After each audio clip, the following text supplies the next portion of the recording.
Hello and welcome back to another episode of Franklin Covey's C-Suite Conversations with Scott Miller. That's me. I'm your host and interviewer each week.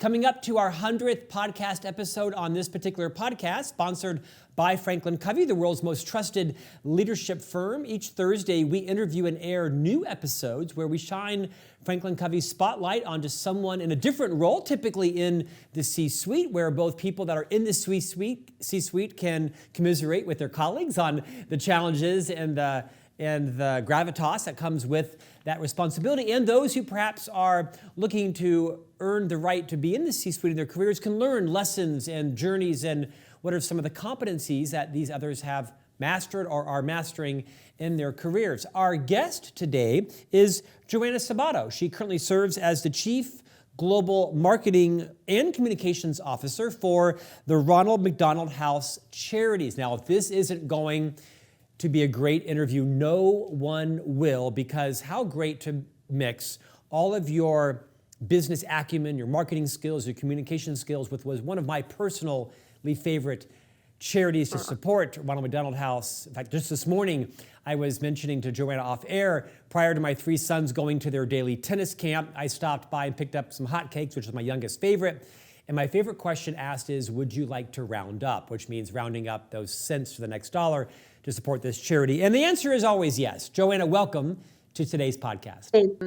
And exciting, congratulations on nearing that 100 mark. Yes. with this podcast, and just excited to be here, Scott. Yes, it's exciting. It's an exciting goal. The podcast that's about 8 feet to our right, where I started 6 years ago, is just now coming into its only 400th episode. So we like to stick to things here at Franklin Covey. We're pretty good at keeping promises here. So, okay, let's get into your career. We'll talk a lot about Ronald McDonald House Charities today, but I find it's so fascinating to figure out, how did people get to where they are? So at my invitation, would you not truncate it? Check your humility. You were born where? And then what happened? And then what happened academically, professionally? What led you to your current role? Yeah, so I was born in Connecticut, in Bridgeport, Connecticut, and my dad ran local TV stations growing up.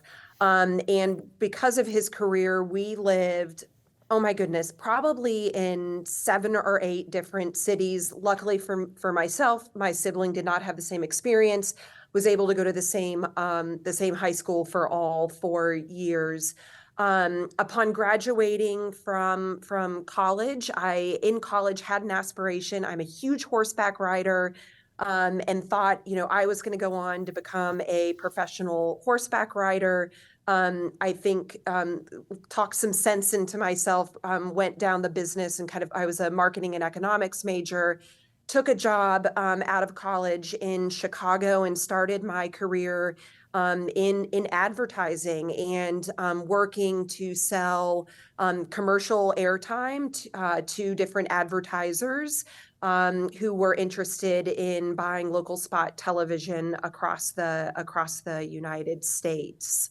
So I think I'm a bit of a nomad in where I came from, which I think is partly what has made me so successful in my career. Is it's forced me to operate with a lot of curiosity and resilience, having to be moving around almost like an army brat, but as a broadcast brat as a kid. Okay, so you're selling yourself a little bit short, because there was more to your career than just that piece. You did some other things as well too. Walk us through those, because again, I think listeners and viewers are always interested to know, so then what happened, and then what happened, and how did this happen? Because they can piece together puzzles for their own careers as well.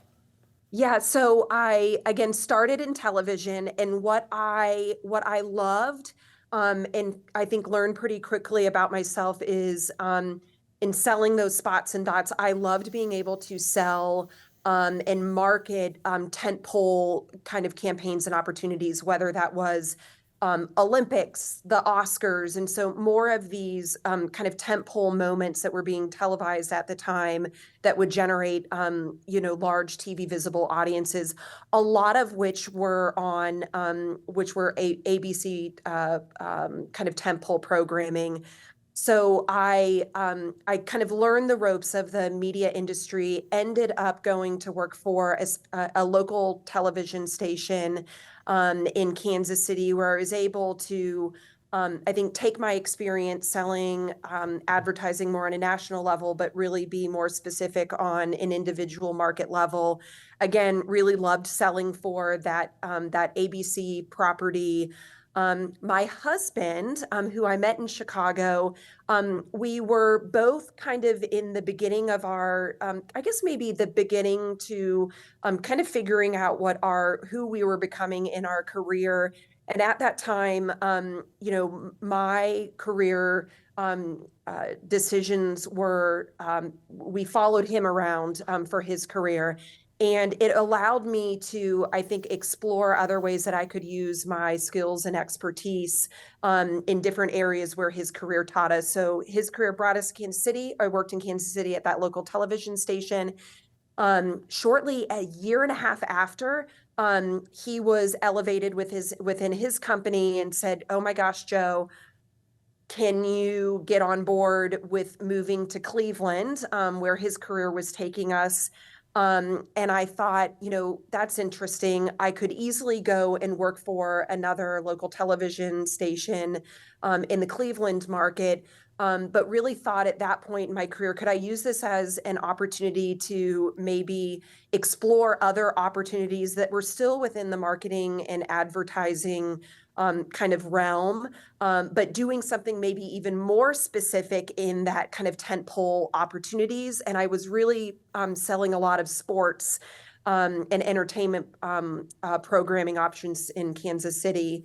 So I thought, like, I wonder if I could go and work for one of these sports teams that were in Cleveland. And so kind of sent my resume out there to all of the professional teams in Cleveland and ended up securing a really, really incredible role with the Cleveland Browns organization, which is the NFL property in Cleveland, in a similar capacity where the Cleveland team was really thinking about how they could relook at their television and their broadcast rights deal with their local affiliate. And they were in the middle of like a contract negotiation. And so they happened to be looking for someone with a really unique set of skills and expertise in that broadcast kind of realm.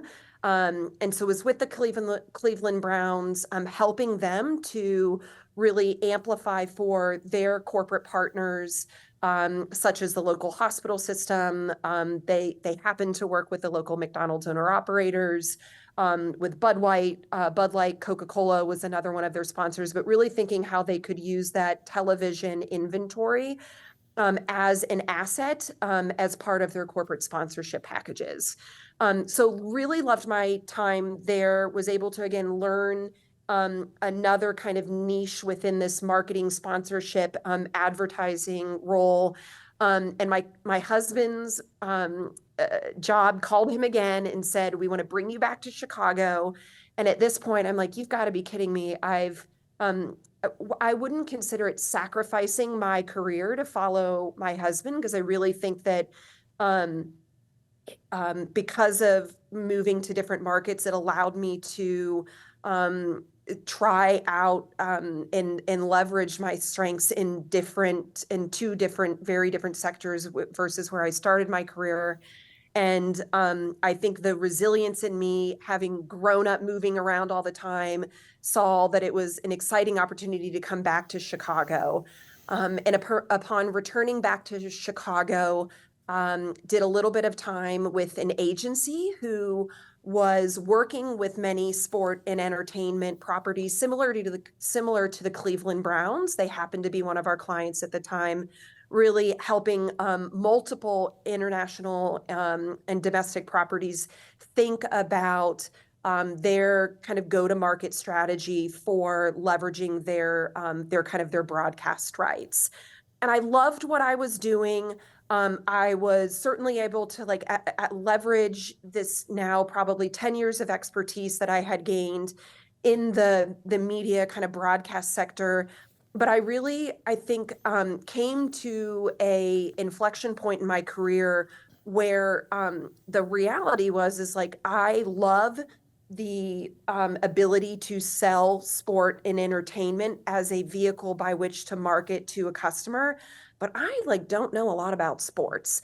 And sports in general, to me, weren't exciting and motivating. And I thought, is there a way that I could, again, not entirely reinvent my career, but leverage these unique kind of skill sets that I had gained from starting in advertising to understanding a local market to then thinking about ways that you could kind of generate sponsorship for a major brand entity like the Cleveland Browns, but do something that was a bit more purpose driven. And there happened to be an open position with Ronald McDonald House Charities, overseeing their digital and media investments. And so I, reached out and have been here now about 7 years, and currently overseeing really the organization,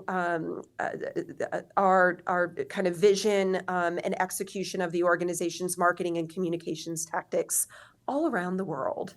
Joanna, what's your superpower? What do you do extremely well? I think I think I can connect dots really well. I think that I have a level of curiosity that allows me to, I think, piece together, I think, different aspects of a business and come up with, I think, and demonstrate thinking agility, and that can drive solutions, I think, for an organization. So I think my super strength is my thinking agility, and I think just curiosity, that's really, I think, allowed me to demonstrate, I think, qualities that have generated some really high performance in my career. Speak to someone who maybe is just out of college, or perhaps they're early in the phase of their own marketing communications career, and their goal is to someday be a CMO or a chief communications officer, 10, 15 years, 20 down the road. What are some of the competencies and skills you think those candidates need to be perfecting and curating now to position them well for the C-suite as the CMO or chief communications officer? Yeah, that's such a great question. I think a lot of it is around just think about how the consumer is engaging with brands, and how and where they are doing that. It's just becoming more accessible because of how digital I think the world is becoming. And so I think my advice would be, and something that I really try to, I think, focus on for myself as well as for my team, is that landscape and how you are engaging and interacting with a customer, with your consumer.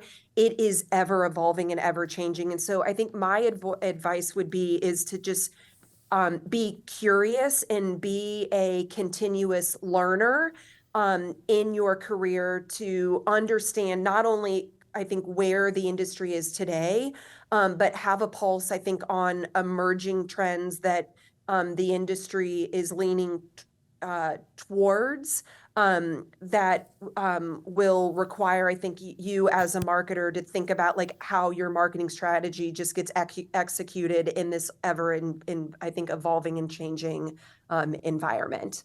Hey, on that point, when you're needing to move outside of your comfort zone, when you're needing to have conversations about business topics that aren't naturally within your realm of expertise, what does that look like? What are those topics, and what do you do to make sure that you're earning a seat at the table, but not, perhaps manufacturing expertise? When are you required to be uncomfortable, and how do you deal with that? Yeah, I think this is something that I think I'm learning, and that I have learned in my career, is surrounding myself with a team and experts who might be better equipped to answer on a particular topic or a particular question. And I think being comfortable and vulnerable in saying that's a great question and I don't know. And really leaning, I think, on my team, who might be more of a specific subject matter expertise to answer on a particular question.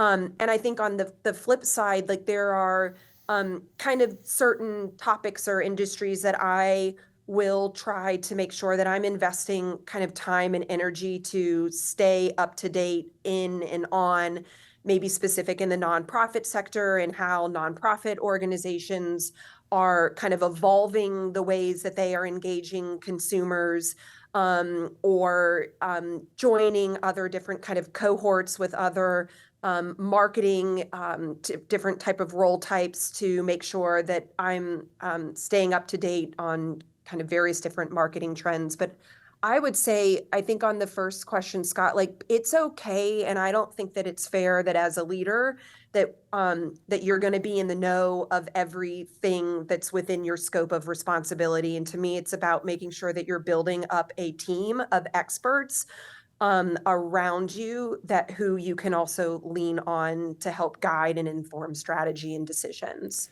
Joanna, take that a bit deeper. You talked about certain trends that you're studying. Speak to the other CMOs in the room, metaphorically. What are some, not necessarily nonprofit related, but are there some specific topics that you've got your pulse on, or you realize, oh, I need to learn more about that because this is going to necessitate a deeper level of knowledge in me? And don't say just AI. AI is one of them, obviously. Oh, I won't say that. Yeah. I think we are operating in a world of like authenticity is key. And so many brands are trying to figure out like how now your brand needs to stand for more than just the goods and services that you sell. The consumer wants to see that it's also about how you conduct the business, how you're showing up in your local communities. And I think what's really interesting, I think particularly for RMHC as a nonprofit organization, what we're finding are that there are a lot of for-profit organizations that are trying to maybe unauthentically, is that a word? Inauthentically, fabricate or kind of create that purpose as an organization. And when they aren't doing it with authenticity, the consumer can really see through that. And I think, if I may, like a really incredible example of a brand that I think demonstrates that they are more than just the goods and services, but that they're, that they're that they're bigger than that and living out their purpose is our relationship with McDonald's. And so McDonald's, we are a separate 501c3 organization. We are not the foundation of McDonald's, but McDonald's, we say, is our founding and forever mission partner. And McDonald's helped us nearly 50 years ago through the sales of the Shamrock Shake, which we then used a portion of those sales to buy and create our very first Ronald McDonald House. And so McDonald's has been doing corporate social responsibility and kind of thinking about ESG like before it was a thing. And they have been doing it kind of authentically as part of their commitment to not just be known as a burger and French fry,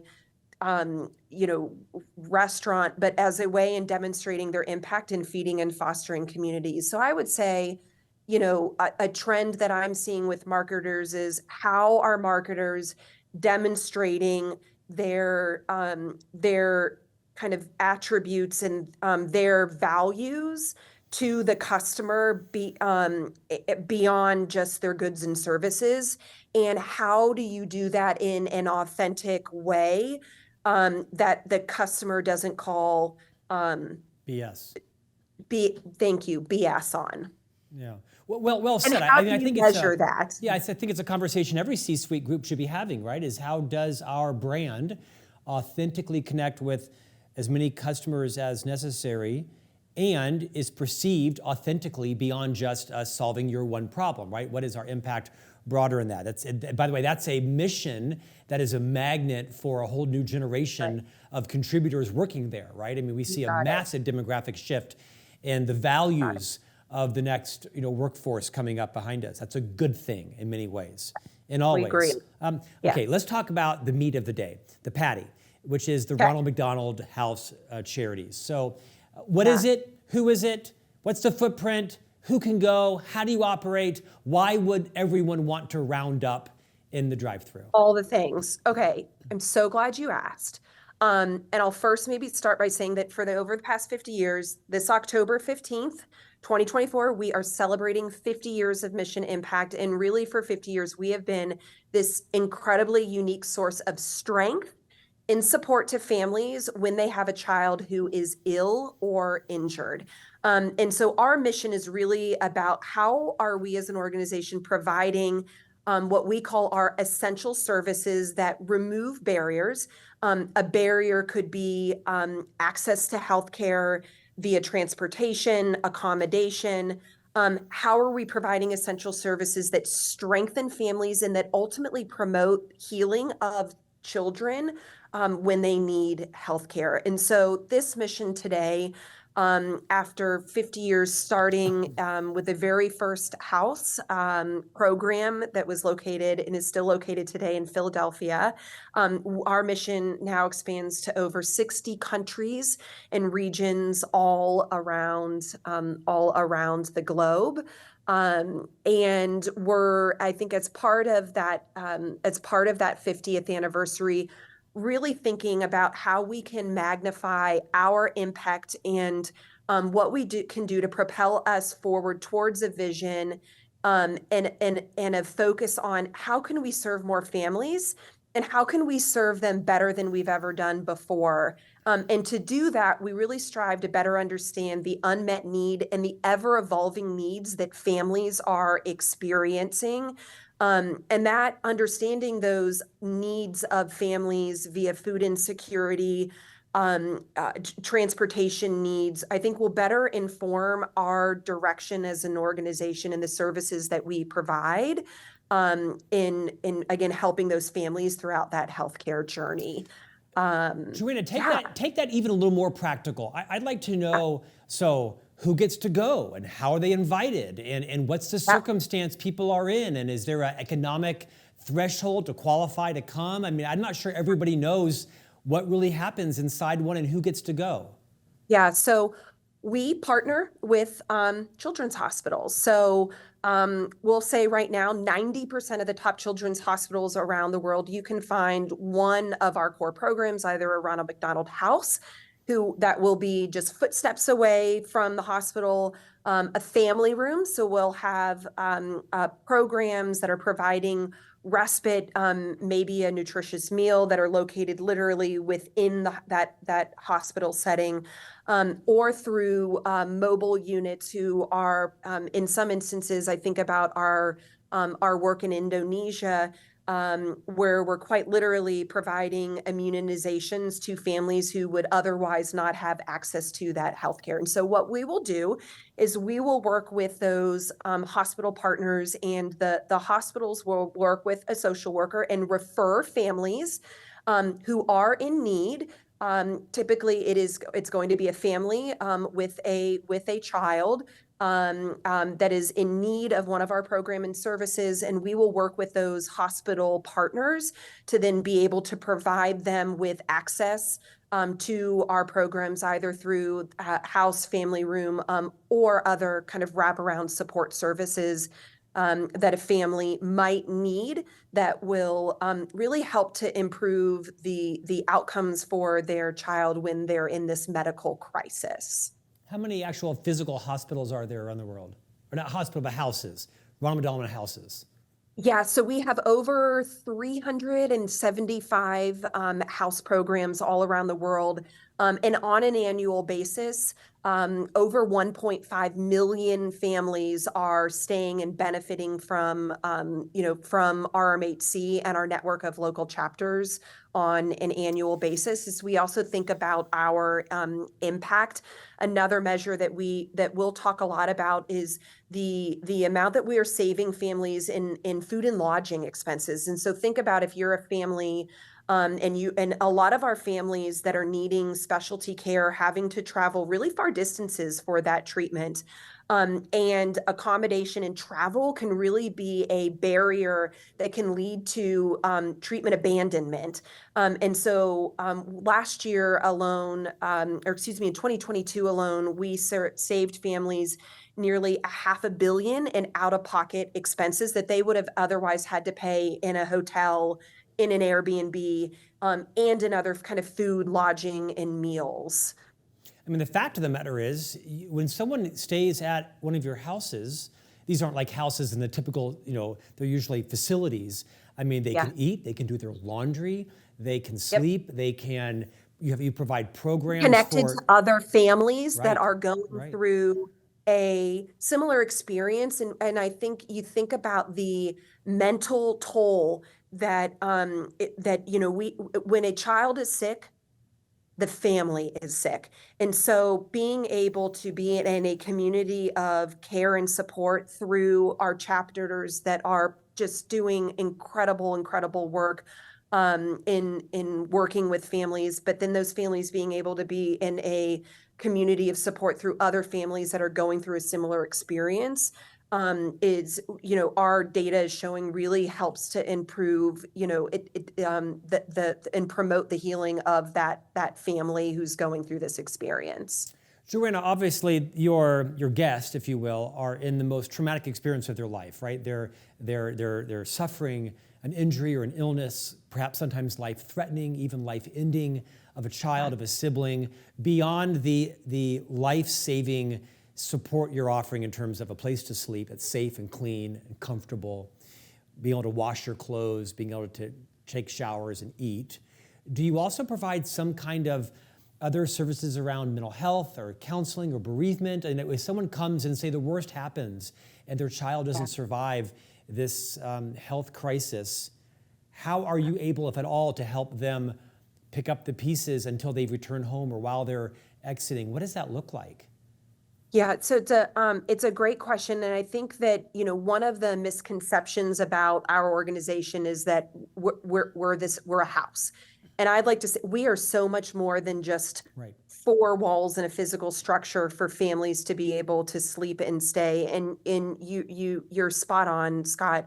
A lot of the services that our chapters are providing within that house or family setting are psychosocial, emotional, and support services for families. And whether that is either directly providing those services through someone that we might have on staff, or we also will form partnerships with other NGOs, other organizations within a local community. So think about kind of coalition building with other organizations who we can then provide referrals to a family who is benefiting with our services that might need another kind of area of expertise that a particular house or program might not be able to provide within that house setting. I think one incredible example is I think about a lot of our programs, because families are staying for a really extended amount of time. And what we'll see is that it's not just the parent of the child who is staying at a Ronald McDonald House, but it's also the siblings. And a lot of the times these siblings, because it's such a long duration of stay, think about how long you could potentially be outside of school and your schooling. And so another, I think, example of these psychosocial and additional support services that our chapters are offering is also around education. So we'll see a lot of programs where we're literally partnering with a local school system in that community and working to make sure that sibling or the child, if they're outpatient and staying at the house, are able to stay on track with their schooling, making it easier for them when they do hopefully return home, have one less kind of additional complication to returning to whatever normalcy looks like. And that, I think, just gives you, again, another incredible example of it's more than just accommodation and lodging, but really understanding the needs in that local community, the families that are, and what the needs of those families are, and how we are then creating these additional, psychosocial support services that meet those unmet needs of families.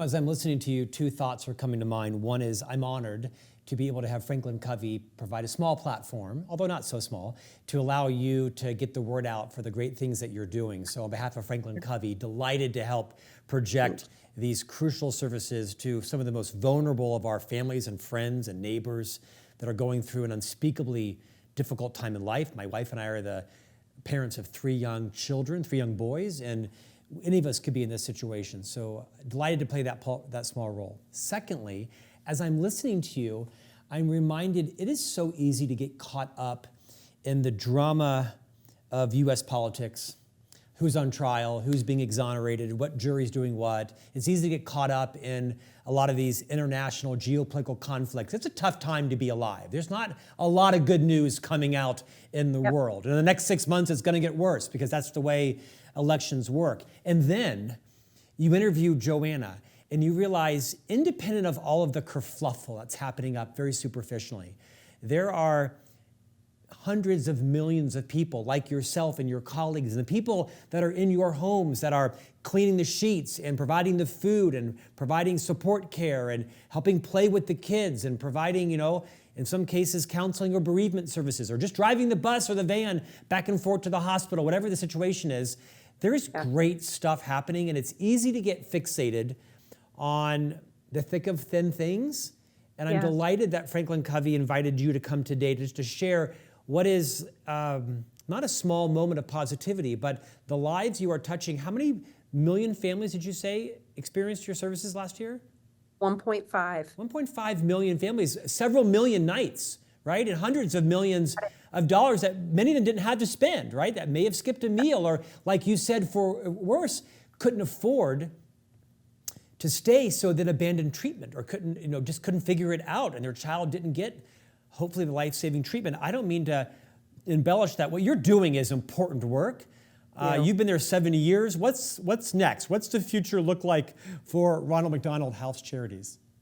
Yeah, so we are 50 years young, and I think what's next for the organization is just, I think, to continue to think about, one, how we can serve more families and how we can serve them better, how as the world around us evolves and the needs of families evolves, how we can understand how those evolving needs influences additional services that we are providing for families, really along a continuum of care, not just when a child is diagnosed, but also kind of pre-diagnosis and post-diagnosis.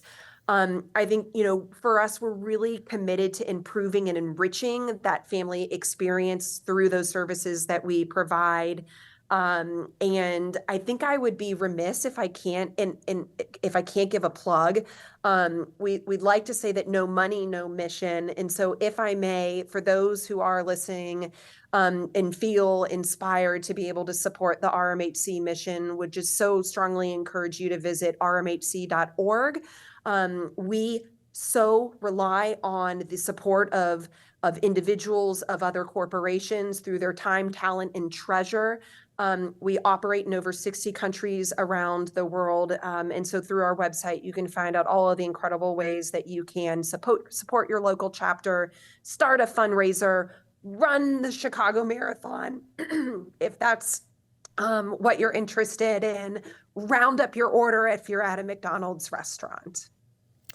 Joanna Sabato, you are the Global Chief Marketing and Communications Officer for Ronald McDonald House Charities. You've inspired me today. More guests like you. Thanks for joining us today. Thank you. Appreciate the opportunity. And we'll see you back here next week for a new conversation from the C-Suite.